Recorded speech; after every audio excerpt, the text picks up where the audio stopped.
मित्रों, मनुष्य उम्र के पड़ावों को पार करते करते धीरे धीरे बुजुर्ग हो जाता है, जिसे अंग्रेजी में हम ओल्ड होना कहते हैं। निश्चित तौर पर उसकी कोशिकाओं का क्षय होता है और उसका दैहिक संवर्धन रुक सा जाता है। घटने की स्थिति आ जाती है। उम्र का चढ़ाव ना होकर के एक उतार सा देखने में आता है। लेकिन मनुष्य का लक्ष्य क्या है?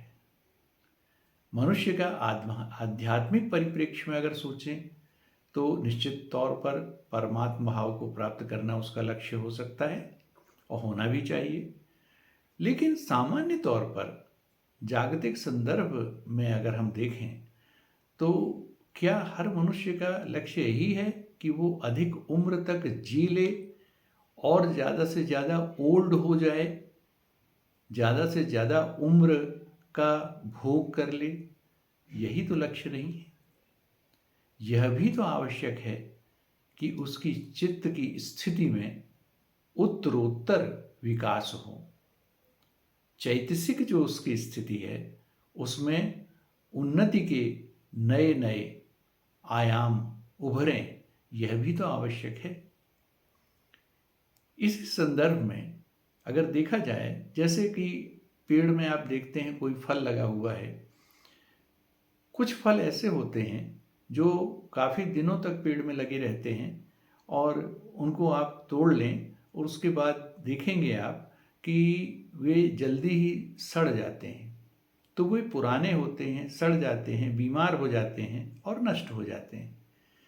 कुछ ऐसे फल भी होते हैं जो उस बढ़ती उम्र के साथ ही और मधुर स्वाद वाले हो जाते हैं और अच्छे लगने लगते हैं। उनका रंग, उनका रूप और उनका स्वाद सभी बेहतर हो जाता है। तो वही स्थिति मनुष्य की भी होती है। तो फलों में तो कोई मानसिकता नहीं होती, हमारे अंदर तो विवेक है, एक मानस है, मानसिकता है। तो हमारे सामर्थ्य में है कि हम अपने चित्त को, अपनी चैतसिक स्थिति को और बेहतर बनाते जाएं उम्र के पड़ावों को पार करते हुए। इसके लिए बहुत से संसाधन होंगे। आपने योग के विषय में सुना होगा और बहुत सारे आध्यात्मिक संदर्भ में कई साधन होते हैं, कई मार्ग होते हैं, उनके विषय में सुना होगा। लेकिन मैं इन सब की चर्चा आपसे नहीं करने वाला। मैं सिर्फ यह कहने वाला हूँ कि मात्र आत्मविवेचन से ही, आत्मावलोकन से ही हमारे लिए यह सब संभव है जिसकी मैं चर्चा कर रहा हूँ। देखिए क्या है कि बचपन में जब हम होते हैं या युवावस्था में होते हैं तो हम सही गलत को बहुत देखते हैं और क्या सही है वही करेंगे, जो गलत है उससे समझौता नहीं करेंगे। उस पर कई बार उत्तेजित भी हो जाते हैं, गुस्सा भी आ जाती है हमें। अगर कोई गलत काम होता हुआ देखते हैं तो हम क्रुद्ध हो जाते हैं, क्षुब्ध हो जाते हैं, क्लांत हो जाते हैं। लेकिन अब उम्र के बढ़ाव के साथ हमारे अंदर परिपक्वता आनी चाहिए, मैच्योरिटी आनी चाहिए। ओल्डनेस और मैच्योरिटी में फ़र्क है। तो हमारे अंदर वह परिपक्वता आनी चाहिए, वह मैच्योरिटी आनी चाहिए कि हम जरा जरा सी बातों पे उत्तेजित ना हों।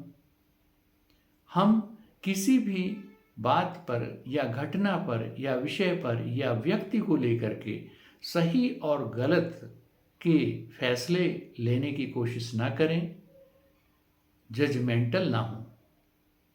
जजमेंटल शब्द बड़ा महत्वपूर्ण है कि हम किसी भी चीज़ में जजमेंटल हो जाते हैं। उसे होने की कोई आवश्यकता नहीं है। आपको अगर होना भी है, ऐसा कुछ करना भी है, तो आप अपने परिष्कार के लिए, अपने चैतसिक परिष्कार के लिए, अपने सोच को सुधारने के लिए आप ऐसा कर सकते हैं कि हाँ, मैंने पिछली बार या पिछले दिन या पिछले घंटे अमुक से ऐसा व्यवहार किया, मुझे ऐसा नहीं करना चाहिए था, यह गलत था।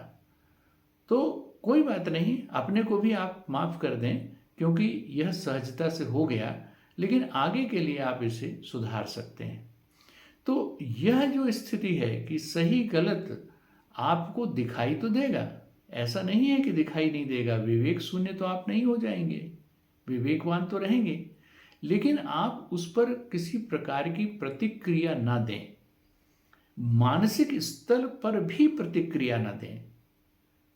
बाह्य व्यवहारिक स्तर पर, बाह्य स्तर पर तो आपको प्रक्रिया देना ही नहीं है, आप मानसिक स्तर पर भी उस चीज के या उस विषय के या उस व्यक्ति के विरुद्ध कुछ ना सोचें, उसे सहज भाव से स्वीकार कर लें। तो यह सहज भाव से स्वीकार करना ही परिपक्वता का परिचायक है।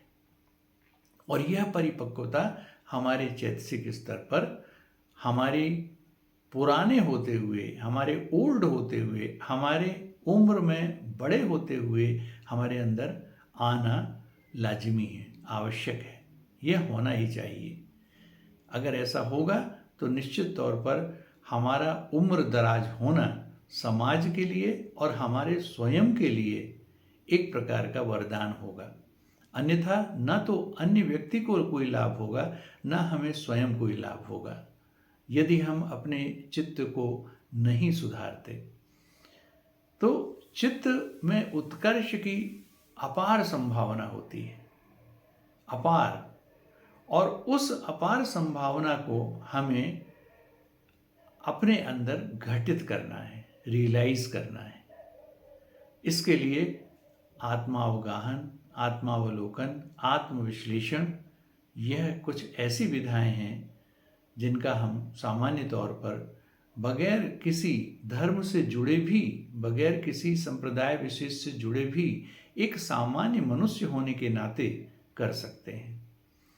तो मेरा आपसे यही आग्रह है कि हम ओल्ड होने के साथ साथ मैच्योर भी होते जाएं, और यह मैच्योरिटी हमारे अंदर, यह परिपक्वता हमारे अंदर ऐसी आ जाए कि हम किसी के लिए भी एकदम ऐसे हो जाएं कि जैसे कोण विहीन शिवलिंग होता है, जिसमें कोई कोण नहीं होता, किसी को वह चोट नहीं पहुंचाएगा अपने कोण से, उसके कोण होते ही नहीं।